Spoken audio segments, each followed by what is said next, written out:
Welcome YouTube. Welcome to part 2 of this silly little video. You know, when I left you in part 1, if you haven't seen part 1, maybe you want to go back and look at it. I was at the gas station, I was filling the tank up, and I was getting ready for my ride to the Toyota dealership in Pensacola. And you know, a lot of things were happening. And here's the deal about life.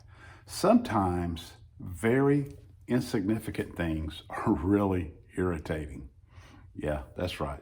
Sometimes little insignificant things are really irritating. And it's really important to keep life in perspective, because there are people today that are dealing with things way worse than losing their keys.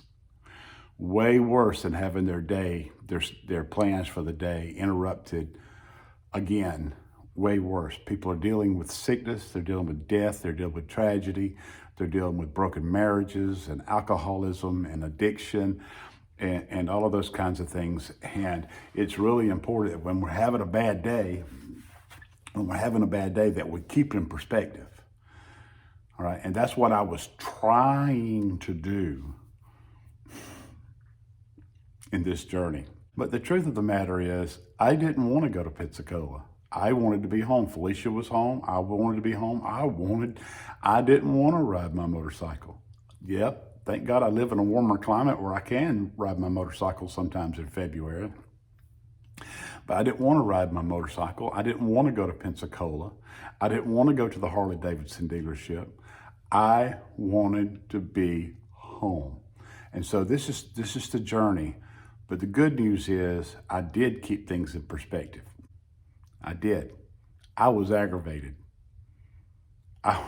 My keys just vanished into thin air. I was aggravated, but I did keep things in perspective. And I do know how blessed I am today. So here we go. We're at the gas station.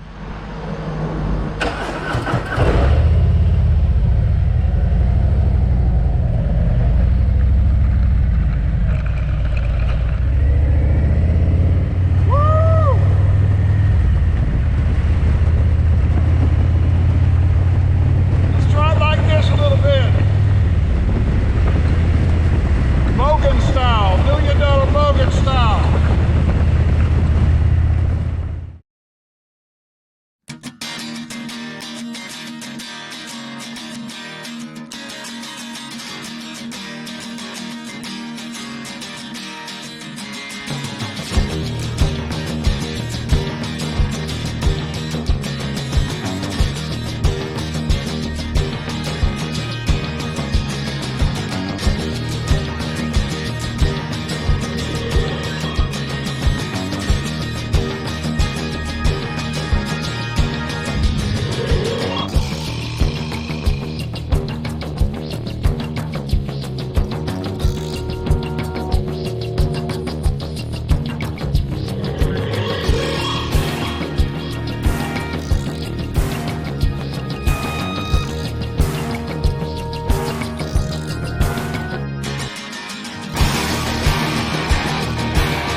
I'm at the Harley-Davidson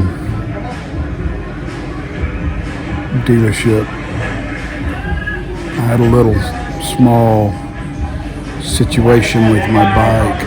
My charging port that's in the fairing, the port itself came loose and came out. So, of course, it's still under warranty, so let's take care of it. So I brought it in and update on my Toyota key. I called the Toyota dealership before I came to Pensacola. The guy said, yeah, no problem. He said, I've got those blanks. Just come on, bring your registration so we can verify ownership, and we'll cut your key and it'll be $17. Cool.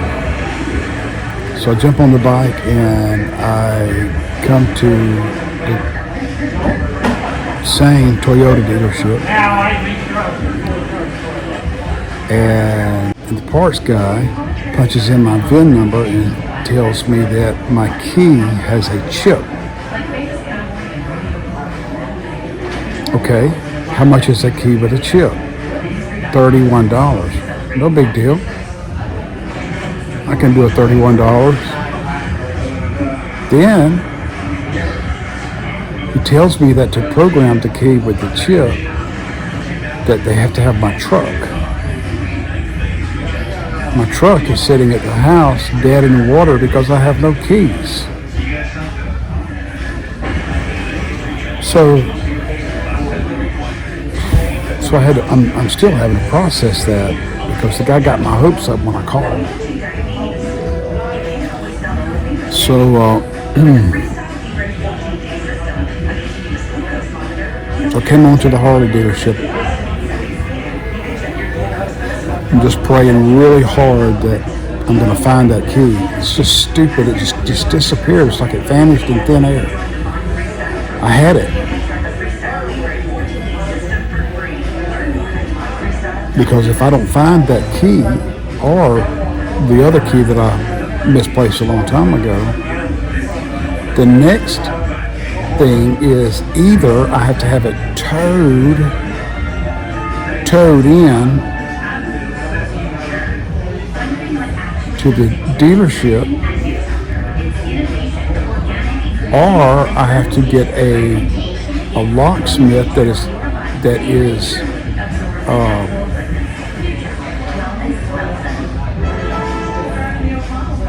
there are some locksmiths, mobile locksmiths that can come to your house and do that. The only problem is there are no locksmiths in my little town.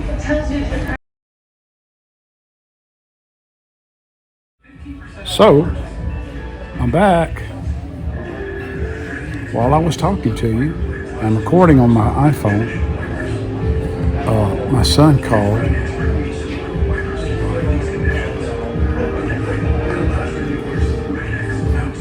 And he said, "Hey, you want some good news?" I knew what the news was then. Found my keys in a drawer in the kitchen. How in the heck did that happen? But I don't care.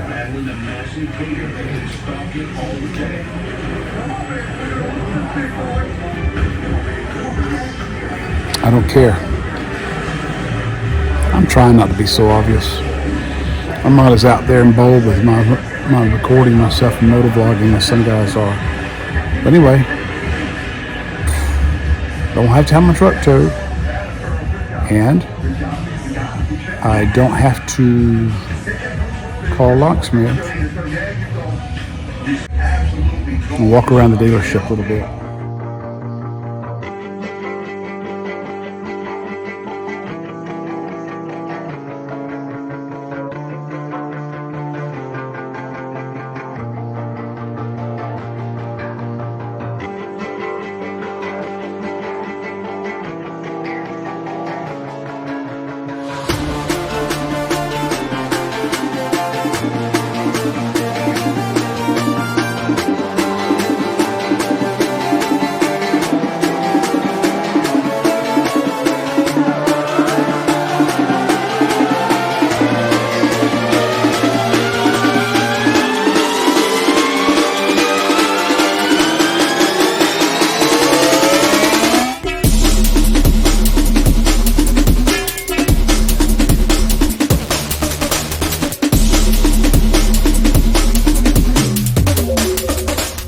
So that's the story, except for one thing, that when I was shooting the video earlier, I had not made a connection in my brain.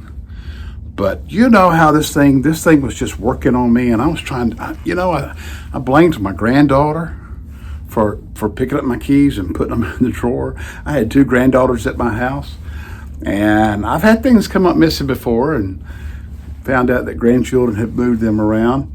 But you all have this drawer in your kitchen or somewhere in your house where you keep stuff like pens, pencils, markers. We have that drawer in our kitchen, and that's where my son found my keys.